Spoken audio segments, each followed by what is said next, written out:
नमस्कार। आप सुन रहे हैं द बॉलीवुड रेडियो और मैं हूं आपके साथ आकाश।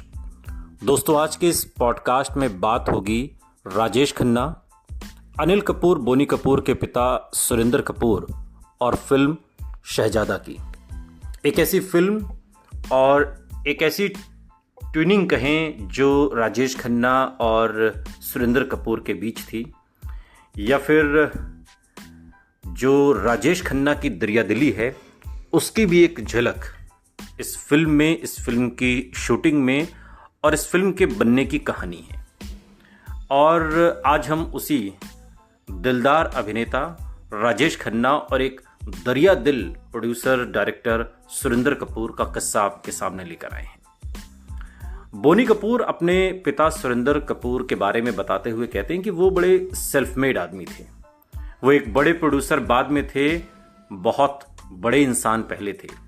उनकी कितनी इज्जत थी और उन्हीं का आज एक किस्सा आज के इस पॉडकास्ट में हम आपको सुना रहे हैं। और किस्सा है उस दौर का जब सुरिंदर जी की एक फिल्म श्रीमान श्रीमती फ्लॉप हो गई थी और इसके बाद उन्होंने राजेश खन्ना को साइन किया, जो उस वक्त बड़े स्टार थे और उनके पास फिल्मों की लाइन लगी हुई थी। ये वो दौर था जब 1969 से 1972-73 तक राजेश खन्ना की back to back super duper hit फिल्में आ रही थी।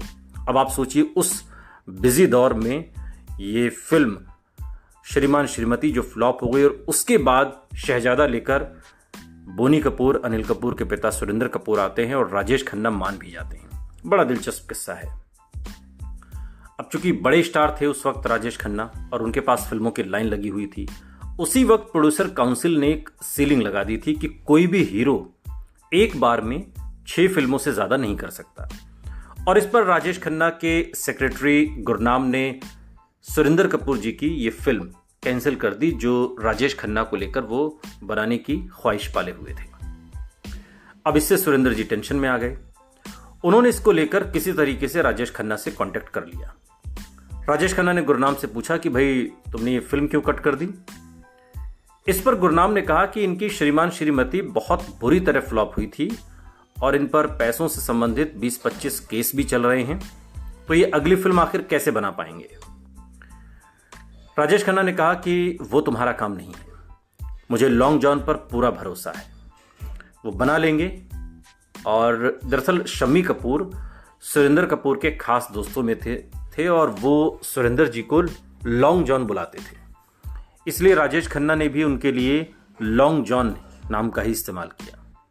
खैर, गुरनाम वहां से चले गए और उन्होंने सुरिंदर कपूर जी को जानबूझकर शनिवार की रात को फोन किया और कहा कि काका जी को कल ही 50,000 रुपए कैश चाहिए।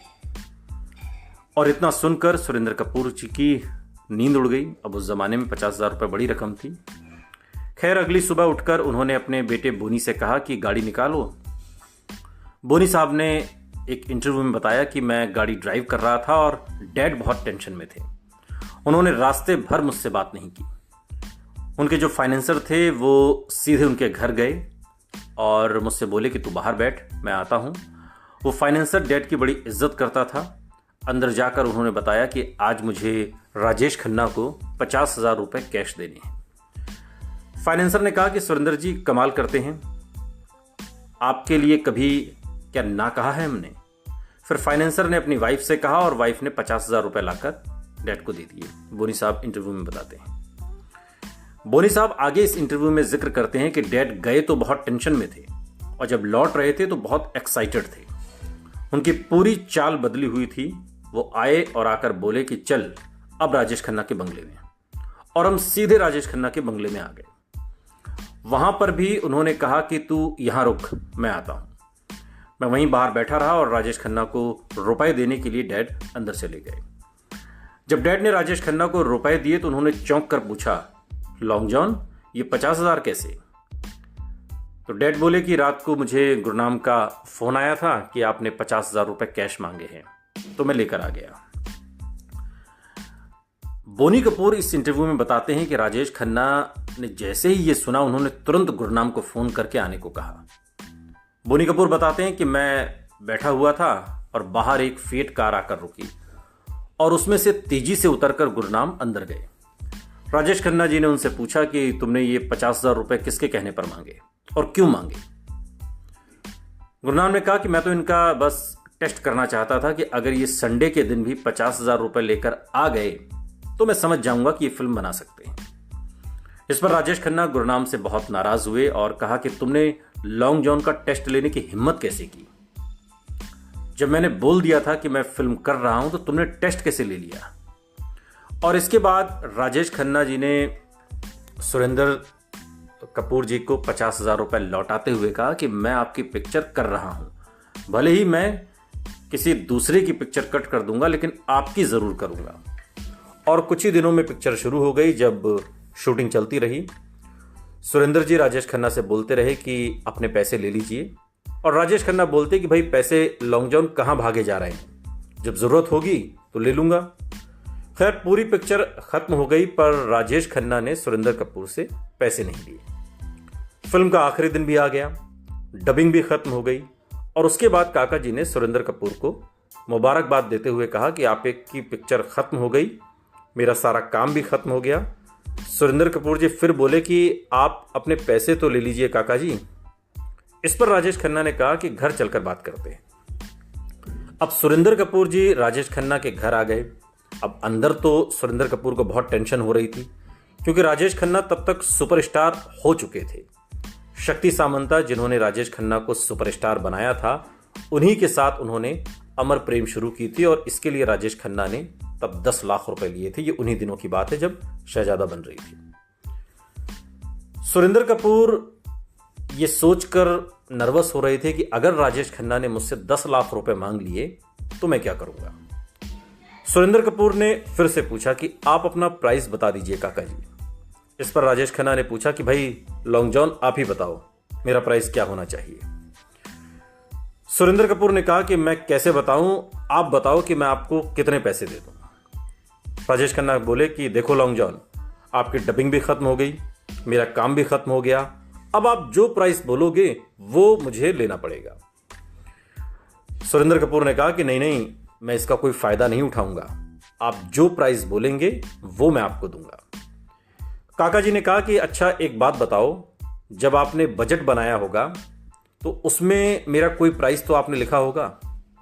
इस पर सुरेंद्र कपूर ने कहा कि मैंने आपका बजट लिखा था 4 लाख रुपए से 4.5 लाख रुपए, क्वेश्चन मार्क लगाकर।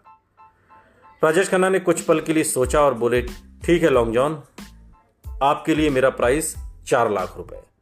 और ये सुनते ही सुरेंद्र कपूर अंदर से बहुत रिलैक्स उन्होंने महसूस किया और बोले ठीक है, मैं पैसे आपके पास पहुंचवा देता हूं। और इस पर काका जी बोले कि आप 5,000 रुपए पिक्चर शुरू होने से पहले दे चुके हो, बाकी बचे 3,95,000 ये अभी मत दो, जब मुझे जरूरत होगी तब मैं मांग लूंगा। इस बात से सुरेंद्र कपूर फिर टेंशन में आ गए। उन्होंने सोचा कि क्या पता जब राजेश खन्ना मांगे और मेरे पास नहीं हुए तब मैं क्या करूंगा। तो उन्होंने बकाया 3,95,000 रुपए शक्ति सामंता को दे दिए और बोले कि ये आप अपने पास अमानत के तौर पर रखिए, जिस दिन राजेश खन्ना फोन करेंगे मैं आपको फोन करूंगा और आप तब उनको ये पैसे दे देना।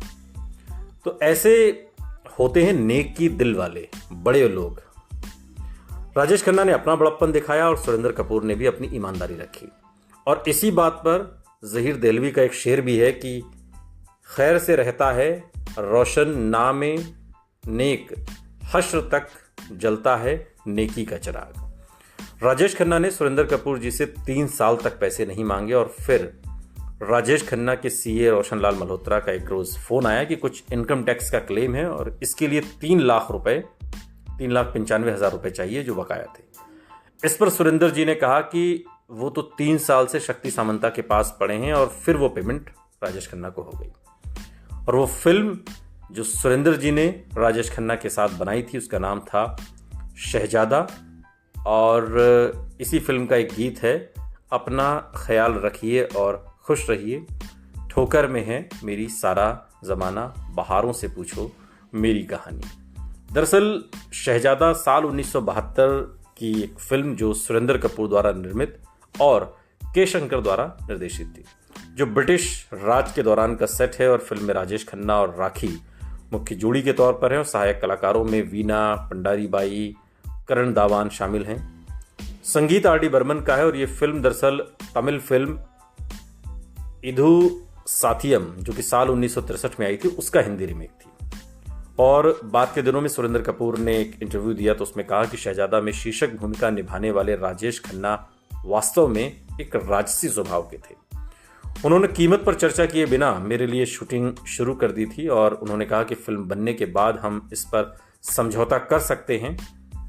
और दरअसल ये सारी फिल्म और जिस तरीके से बनी उसमें राजेश खन्ना का बहुत बड़ा किरदार है। कहानी इसकी बड़ी दिलचस्प है। भारत में लगभग कहानी कुछ इस तरह से है कि भारत में लगभग ब्रिटिश शासन के दौरान पुलिस के एक धनी DIG के पास एक गरीब स्वतंत्रता सेनानी देवदत्त आता है जो चाहता है कि उसकी बेटी जानकी की शादी DIG के बेटे रतन से हो जाए। ये इस कहानी की शुरुआत है। और DIG और उनकी पत्नी राजलक्ष्मी ने देवदत्त के साथ कुछ भी करने से इनकार कर दिया, लेकिन रतन ने किसी और से शादी करने से इनकार कर दिया और अंततः वो झुक जाते हैं और इस विवाह के लिए सहमत हो जाते हैं। शादी के कुछ ही दिन बाद पुलिस और स्वतंत्रता सेनानियों के बीच दंगे शुरू हो जाते हैं और परिणाम स्वरूप DIG की हत्या हो जाती है। राजलक्ष्मी उसकी मौत के लिए देवदत्त को दोषी ठहराती है और गर्भवती जानकी को अपना घर छोड़ने के लिए कहती है। अपनी पत्नी के लिए खड़े होने में असमर्थ रतन मूक दर्शक बना रहता है जबकि उसकी पत्नी को बाहर निकाल दिया जाता है। जानकी अपने पिता के साथ रहने चली जाती है जिसकी अंततः मृत्यु हो जाती है और तब जानकी एक बेटे राजेश को जन्म देती है। राजेश जिसके किरदार में राजेश खन्ना है। और सालों बाद राजेश खन्ना जब बड़ा हो जाता है, ट्रक चलाता है और उसे एक स्थानीय दुकानदार चंदा से प्यार हो जाता है जिससे वो शादी करना चाहता है। जानकी चाहती है कि उसका बेटा जाकर अपने पिता से मिले और जब राजेश खन्ना ऐसा करता है तो राजलक्ष्मी खुले दिल से उसके लिए एक भव्य स्वागत की व्यवस्था करती है, ये उम्मीद करते हुए कि वो अपनी मां को छोड़ देगा और उसके साथ रहेगा। लेकिन राजेश ने ऐसा करने से इनकार कर दिया जब तक कि राजलक्ष्मी जानकी से माफी नहीं मांगती। क्रोधित राजलक्ष्मी ने ऐसा करने से इनकार कर दिया और राजेश को जाने के लिए कह दिया। राजेश और चंदा की शादी हो जाती है और जल्दी ही चंदा गर्भवती हो जाती है। फिर पुलिस राजेश को गिरफ्तार कर लेती है और जिसके लिए उसे कई साल की जेल हो सकती है। उसे स्थानीय पुलिस स्टेशन में रखा गया है और सच्चाई सामने आती है। असली अपराधी पकड़ा जाता है और राजेश को छोड़ दिया जाता है। वो घर लौटता है और पाता है कि अब सब कुछ पहले जैसा नहीं है। चंदा ने एक बच्चे को जन्म दिया है और अब वो राजलक्ष्मी के साथ रहती है और घर लौटने से इनकार करती है। राजेश को अब ये पता लगाना होगा कि किस वजह से चंदा को जानकी को छोड़कर राजलक्ष्मी के साथ रहने के लिए मजबूर होना पड़ा। यही इस फिल्म का सौंदर्य है, क्लाइमैक्स है, खूबसूरती है। हम आपको नहीं बताएंगे। हाँ, अगर आप जानते हैं तो कमेंट बॉक्स में हमें बताइए, नहीं जानते हैं तो आप राजेश खन्ना सुरेंद्र कपूर की इस खूबसूरत फिल्म शहजादा को देख सकते हैं। सुनते रहिए द बॉलीवुड रेडियो, सुनता है सारा इंडिया।